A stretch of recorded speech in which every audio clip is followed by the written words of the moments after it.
fait 2 heures qu'on est autour de différents sujets. Donc maintenant, est-ce qu'on peut faire un petit peu émerger le truc là? Parce que tu me parlais d'une solution que tu avais trouvée pour un problème assez récurrent chez tes professeurs de yoga. Et est-ce que tu peux le reposer un petit peu au clair? Je crois que tu as trouvé un nom aussi cette nuit. Ouais, tu peux m'expliquer parce que là j'ai besoin de comprendre. Yes. En fait, tu vois, voilà, je veux lancer un mouvement. Ok. Un mouvement vraiment qui va révolutionner le monde du yoga. Donc, mais vraiment. Un mass movement. A mass movement. Ok. Un mouvement vraiment qui va enthousiasmer les gens que j'aide, c'est-à-dire les passionnés de yoga qui sont en train ou qui veulent devenir professeurs ou qui sont déjà professeurs. D'accord. Professeurs de yoga. Parce qu'ils ne sont pas déjà assez enthousiasmés par le fait de l'être? Ben en fait, si. Ils sont hyper enthousiasmés, mais j'ai été hyper surprise en fait parce que l'année dernière, tu te rappelles, j'ai fait un sondage. On a fait un sondage pour savoir quelle était la problématique de première de mes étudiants pour vraiment se lancer en tant que professeur de yoga. Et en fait, je me souviens dans une des réponses au sondage, parce que j'ai eu presque 400 réponses. Et ce qui était beaucoup. Donc il y avait vraiment des gens qui voulaient me répondre parce qu'ils veulent que je les aide. Je me souviens très très bien, il y a une personne, Isabelle, coucou Isabelle, si tu me regardes, qui est pas une étudiante à moi, c'est une amie à moi. C'est-à-dire c'est une copine en fait, mais déjà genre je sais pas 20 ans maintenant. Et Isabelle, elle m'écrit, elle me dit quelque chose de mémoire. En gros, tu m'inspires beaucoup, ça m'inspire tout ce que tu dis, tout ce que tu fais. Merci de ce sondage. Mais est-ce que, en gros, c'est bien d'avoir du succès en tant que prof de yoga? Son message, moi, ce que j'en retiens en tout cas, c'était est-ce que c'est licite d'avoir du succès en tant que prof de yoga? Est-ce qu'on peut le faire? Parce qu'en tant que prof de yoga, c'est peut-être quand même paradoxal de dire je veux avoir du succès. Et en fait, je me dis mais oui, mais c'est ça que je veux faire. Moi, je veux que mes profs de yoga aient un plein succès dans leur vie, dans leur carrière de professeur de yoga, dans tout ce qu'ils veulent mettre en place, en pleine abondance. J'ai compris que je devais les aider d'une autre façon. Parce que là, pour l'instant, je les forme. C'est des super professeurs de yoga. Je fais encore mes formations parce que, jusqu'à preuve du contraire, j'en connais pas d'aussi bonnes que les miennes, honnêtement. Sinon, je ferais plus ce métier. Pour moi, je forme très très bien mes professeurs de yoga, mais à leur métier d'enseignement du yoga. Tu comprends? Oui, je comprends. Ouais. Mais pour l'instant, je les ai pas encore formés à réussir leur carrière. Tu vois ce que je veux dire? La différence, c'est qu'en fait, bah oui, tu peux savoir très très bien enseigner le yoga et tu peux te planter complètement dans ta carrière. La plupart des professeurs que je forme, eh bien, ils n'ont pas connaissance de ça vu que je les forme pas complètement à devenir aussi successful que moi. D'accord. Parce que nous, regarde, on a du succès dans notre vie en tant qu'entrepreneur. Au début, c'était pas forcément le cas. Souvenir. Au début, c'était pas le cas. Pourquoi? Parce qu'on connaissait pas tout ça. Non, pas du tout. On connaissait pas tout ce qu'il faut pour avoir un plein succès dans notre vie et l'abondance vraiment de notre vie. Pourtant, aussi bien toi que moi, on a toujours fait des métiers de passion. Oui, mais voilà. Ça me rappelle un peu aussi pour moi l'un de mes métiers, la photographie, effectivement. Il y a un peu ce même principe d'avoir de très bons photographes et pour qui, en même temps, on va dire, la sérénité dans la vie par rapport à l'aspect financier, de l'abondance à ce niveau-là aussi, puis même en termes de clients d'ailleurs, pas forcément évidente. Effectivement, des fois, il manque quelque chose et c'est quelque chose qui d'ailleurs dans les écoles de photographie n'était pas enseigné. On enseignait la photographie, point. Voilà, c'est exactement ça. C'est-à-dire qu'un professeur de yoga peut être excellent et réussir sa carrière au sens yogique du terme, et en même temps avoir les pires problèmes du monde et donc ne pas réussir sa carrière en tant que professeur de yoga pour avoir une abondance dans sa vie au niveau financier, au niveau nombre d'élèves. Au niveau style de vie, parce qu'il peut aussi courir beaucoup, un professeur de yoga. Je pense qu'il y a beaucoup de métiers, quand on est en tant qu'indépendant, où les gens courent, les gens ont du mal à faire tout ce qu'ils ont à faire, parce que ça demande des compétences variées. Et le truc, c'est que Moi, j'ai découvert ça tout comme toi. On a découvert ça au fur et à mesure des années. Comment on a réussi à trouver le succès et l'abondance pleinement? Pour moi, c'est simple. Ça nous a pris déjà genre 20 ans. Je me suis aperçue que je partais d'une peur du manque en fait. Et quand on est dans ces peurs du manque, on ne peut pas vraiment avoir le succès et l'abondance. C'est pas possible en fait. Parce qu'on est toujours à la recherche d'eux. Quand on est dans les peurs énergétiquement, on ne va pas attirer le plus grand succès et la plus grande abondance. C'est pas possible. À un moment donné, on s'est regardé et on s'est dit... C'est plus possible. C'est plus possible. On en avait marre, c'est vrai, de vivre dans une maison... Enfin, c'était même pas une maison, c'était un appartement qui était sous les toits. Voilà, sous les toits. Tu te souviens? À chaque fois que j'étais correctement habillée... Et moi donc? Et toi, c'est pareil. On devait mettre des bottes. Des bottes parce qu'en fait, il y avait... Jusqu'à la voiture. C'est ça, pour aller jusqu'à la voiture, tellement il y avait un chemin boueux, quoi. L'hiver, c'était la galère. Tu te souviens? À un moment donné, je sais qu'on a essayé de faire venir une toiletteuse pour notre chat. Et la toiletteuse, elle n'a jamais voulu venir tellement il y avait de boue. Et moi, je me souviens que c'est là aussi où je me suis dit, non mais attends, mais c'est pas possible quoi. Qu'est-ce que je fous dans ma vie? Je suis une super bonne prof de yoga. Toi, t'es un artiste incroyable, t'es un photographe incroyable. T'es un coach, t'es un super coach. Moi, je donnais... Enfin voilà, j'avais déjà beaucoup d'expérience en matière de yoga. Et on n'avait toujours pas l'abondance et le succès plein qu'on méritait. Et je me suis dit, mais qu'est-ce qu'on fait? On partait d'une certaine peur du manque. C'est-à-dire, en tout cas, on était toujours à la recherche de... On ne se vivait pas comme des gens qui étaient complètement dans le succès et l'abondance. Et ça a bougé d'ailleurs. À partir du moment où on a commencé à se projeter, parce que c'est vrai que moi j'étais beaucoup dans la peur du manque, et à un moment, je me souviens que t'en avais marre, et j'en avais marre que tous les deux, en fait, on galère dans cet environnement. Dans l'absolu, en plus, on a fait quelque chose qui était impossible, c'est que, comme on était indépendants tous les deux, on n'avait pas de feuille de paye, et malgré ça, je t'ai dit, écoute, je vais me mettre en recherche d'un logement. Comment, je sais pas.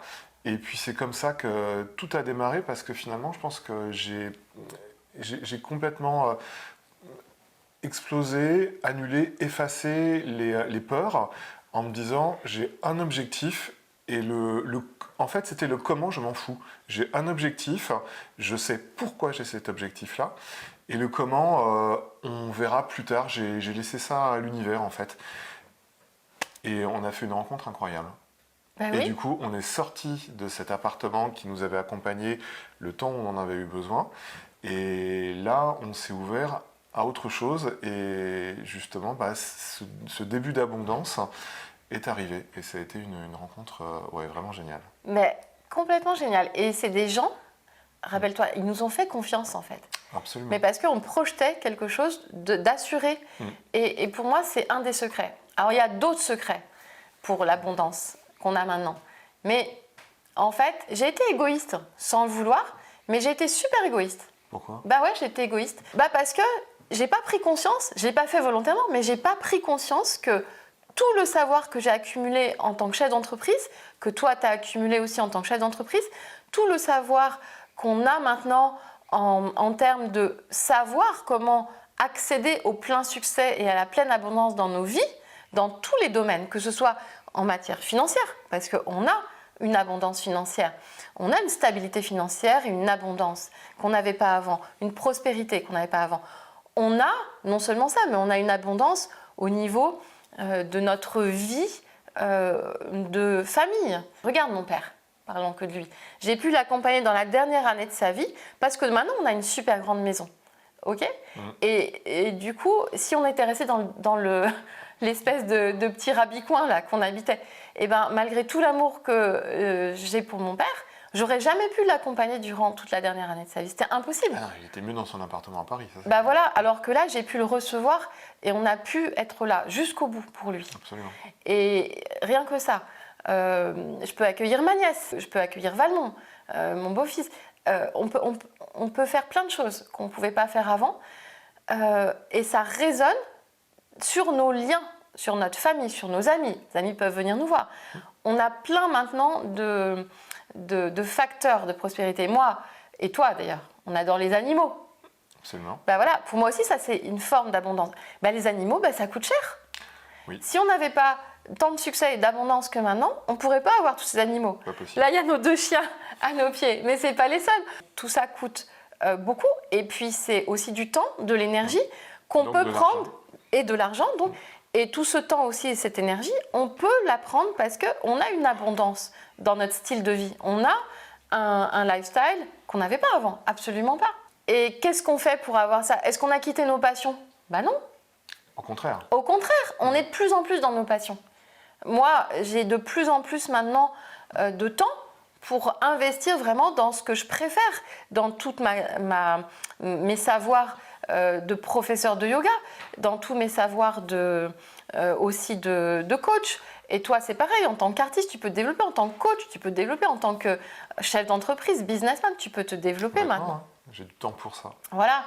Et ce que je veux dire, c'est que à partir du moment où on a découvert ces secrets d'abondance, ces secrets vraiment de succès plein, ça a résonné partout. C'est-à-dire, c'est pas l'argent, c'est un moyen. L'argent, c'est une énergie. Et il y a un truc qui me fascine, c'est qu'il y a plein de gens qui trouvent l'argent sale et qui se disent « Oui, alors moi je suis spirituelle, donc je ne peux pas faire de l'argent, avoir du succès, c'est pas bien, c'est contraire à mon éthique et à mes valeurs. » Mais c'est débile, enfin, il n'y a pas d'autre mot, quoi. C'est-à-dire que c'est ridicule si on considère que l'argent, c'est juste une énergie. Donc il y a des gens qui vont avoir beaucoup d'argent, qui vont en faire n'importe quoi et des mauvaises choses parce que ils sont câblés comme ça. Mais toi, je te connais par cœur, ou presque. Moi, tu me connais par cœur. Ouais. Est-ce qu'on est des personnes bienveillantes, à ton avis? Bah oui. Bah voilà. Est-ce qu'on fait plus de bien maintenant qu'on a de l'argent qu'avant quand on n'en avait pas? C'est une certitude. Bah voilà, c'est une certitude. Et regarde au niveau du travail. Tu sais, avec les gens avec lesquels on travaille maintenant. C'est ça qui est génial. C'est ça qui est génial. Tu parlais du fait que l'argent, c'était une énergie. Bah oui. Mais c'est aussi un moyen. Et ça donne, on parle souvent d'avoir des moyens quand on a de l'argent. Bah oui, ça donne des moyens de pouvoir justement travailler avec d'autres. Et puis de faire rayonner justement cette abondance aussi au travers de tes moyens et de l'argent. Bah complètement. Et maintenant, on travaille avec des gens qui sont des gens de qualité. On a une équipe autour de nous. Absolument. Alors que, au tout début, moi, j'ai fondé ma société toute seule. Et après, j'ai eu un collaborateur. Et à nous deux, on avait beaucoup de travail. On était tout le temps. Et maintenant, on s'expanse de plus en plus. Et qu'est-ce qui se passe? C'est que les gens, on peut aussi les rémunérer à la hauteur de leur talent. Absolument. Voilà. Et c'est comme ça aussi qu'on bâtit notre abondance. C'est pas tout seul en fait, c'est avec les autres. Là, très clairement, quand tu travailles en équipe, tu es amené à déléguer, à confier. On délègue, on confie à des gens qui ont plus de talent parfois que nous dans un domaine en particulier, donc qui vont nous faire monter. C'est ce qu'on choisit, très clairement. Évidemment. Et puis quand même, on a autant de talent que certains dans un domaine, on ne peut pas tout faire tout seul. Mais si tu n'as pas les moyens financiers d'avoir une dream team autour de toi, qu'est-ce que tu peux faire? Pas grand-chose. Et en fait, c'est plus difficile. C'est plus difficile. Et au début, il faut faire beaucoup de choses tout seul. Et c'est une marche en fait que nous, on a franchie. Et moi, ce dont j'ai envie, c'est vraiment que tout le monde qui me suive, tous mes successful yogis, comme je les appelle, aient accès à cette abondance. Et si un jour, ils veulent travailler avec des gens, qu'ils puissent le faire. Si un jour, ils veulent avoir plein d'animaux, comme les chiens là qui s'agitent, qu'ils puissent le faire. Tu comprends ce que je veux dire? Oui, très bien. Et si un jour, ils veulent aussi avoir plus de temps pour élever leurs enfants, qu'ils puissent le faire. Si un jour, ils veulent avoir, je ne sais pas, une plus grande maison ou des plus grandes maisons, qu'ils puissent le faire. Si un jour, ils veulent voyager, qu'ils puissent le faire. Tu comprends? Et moi, c'est ce qui m'anime en fait. Et c'est pour ça que tu me posais la question, ok, maintenant on a bien brainstormé, c'est quoi le nom? Moi, je vote pour Successful Yogi. Écoute, t'en penses quoi? Voilà. Très bien. Et super. Parce que pour moi, c'est vraiment fondamental cette notion de succès. Et spiritualité et succès, ça va ensemble si on est bien câblé. Bien câblé, ça veut dire quoi? Bienveillant. Et ça s'apprend aussi. On a tous des zones d'ombre. Et du coup, on tire aussi le meilleur parti de qui on est. Le boulot pour moi d'un successful yogi, c'est d'aller dans son plein potentiel en tant que professeur de yoga, mais aussi en tant qu'être humain. Et ça, je sais que moi, ça, j'ai la capacité de vous mener à ça, de vraiment vous mener au succès et à l'abondance dans tous les domaines.